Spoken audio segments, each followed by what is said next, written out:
When officers arrived, the cabin was in ruins, windows shattered, doors clawed open, and footprints scattered through the snow.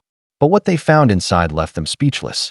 In the center of the room stood a young girl, barefoot, trembling, yet completely unharmed.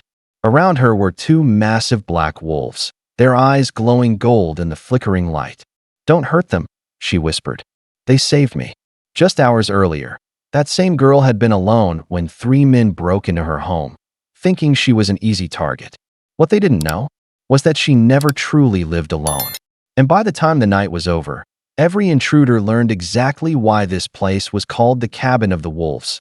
The cabin stood alone at the edge of the forest, wrapped in mist and silence.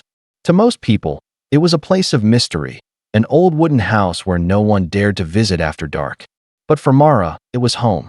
At 18, she had lived there her entire life, surrounded not by people, but by the whispering trees. And two silent guardians, Shadow and Luna, her father's wolves. The locals feared them, whispering that they weren't ordinary animals. Hunters said their eyes glowed gold under moonlight, that they understood human words. But Mara knew the truth.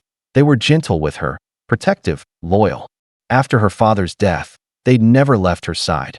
Every morning, she read aloud from his old journal, her soft voice carrying through the woods as the wolves listened at her feet. The world beyond the forest had forgotten her, and she was content to be forgotten. Yet sometimes, she noticed footprints in the dirt road, fresh ones, too heavy to be hers. She'd hear faint echoes of laughter carried by the wind, and Luna would growl, ears flicking toward the trees. Something, or someone, was watching her. But Mara had no idea that the danger waiting beyond those pines would soon come straight to her door. The night the trouble came, the forest was unusually quiet. Even the crickets had gone still, as if the air itself was holding its breath. A battered pickup truck rolled slowly down the dirt road, its headlights cutting through the fog. Inside were three men, faces hidden under dark hoods, eyes glinting with greed. They'd heard the stories.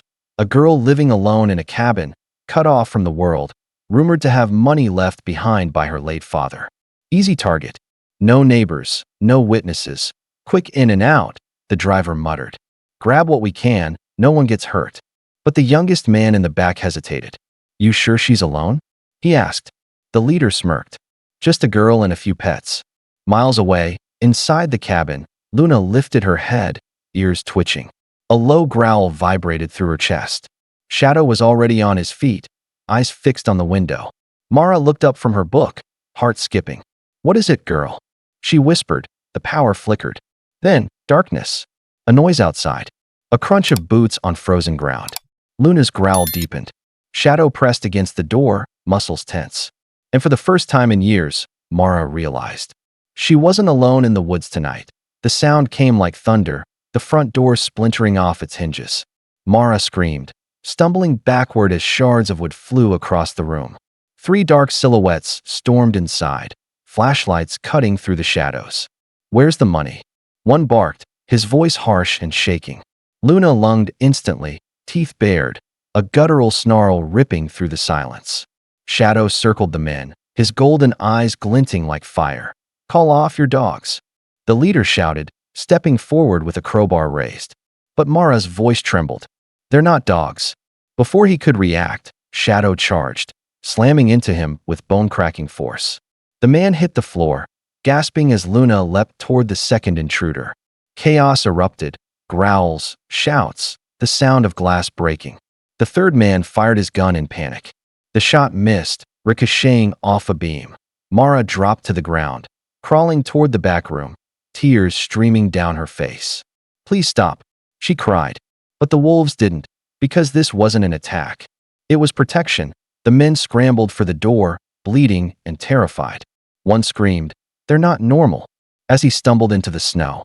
Shadow followed, his growl echoing through the night. The cabin fell silent again, except for Mara's shaking breaths. Her world would never be quiet again. The forest was alive with movement. Snow crunched under fleeing boots, branches snapped, and the wind howled like the wolves themselves were calling for vengeance. The men stumbled through the trees, cursing, bleeding, gasping for air. Keep running. The leader barked, clutching his arm where Luna's teeth had torn deep. Behind them, glowing eyes flickered through the dark. Swift, silent, relentless, Shadow burst from the tree first, tackling one of the men into the snow. The man screamed as the wolf's teeth stopped inches from his throat, just close enough to make him understand mercy. Luna appeared next, cutting off the other's path, her growl low and deadly. The men fired blindly, but the gun jammed. Panic swallowed reason. They sprinted toward their truck, only to find the tires shredded, massive claw marks tearing through the rubber. They planned this. One whispered, trembling. Animals don't plan. The leader snapped, but the fear in his voice betrayed him. Then came the sound, soft, deliberate footsteps behind them. They turned. Shadow stood in the road, silent as death, his breath steaming in the cold air. Luna joined him, blocking every escape. And in that frozen moment, the predators and the hunted finally understood each other. One side fought for greed, the other for home. By dawn, the storm had passed, leaving a heavy silence across the forest. The police cruisers arrived with flashing lights that painted the snow red and blue. Officers stepped cautiously from their vehicles, their boots sinking into the ground littered with shattered glass and footprints. The wrecked pickup truck lay sideways in a ditch, doors open, steam hissing from its hood. The three men sat handcuffed nearby, shivering, bruised, their faces pale as ghosts. Sheriff Colton approached Mara, who sat wrapped in a blanket on the porch, Shadow and Luna resting protectively at her feet. "Miss," he said gently, "we need to understand what happened here tonight." Mara's eyes were distant, her voice calm but heavy. "They broke in. I told them to leave. My wolves. They protected me." The sheriff frowned, glancing toward the forest. "Wolves don't guard people. Not like that." He knelt, studying the paw prints near the door, large, deliberate, circling the house. "These aren't wild," he whispered. Mara looked at him, her expression soft but resolute. "They are now, but they remember who I am." When she placed her hand on Shadow's head, the wolf looked up, calm, proud, unafraid of the officers. The sheriff straightened slowly, realization dawning. "Whatever they are," he murmured, "they weren't protecting a person tonight. They were protecting their pack."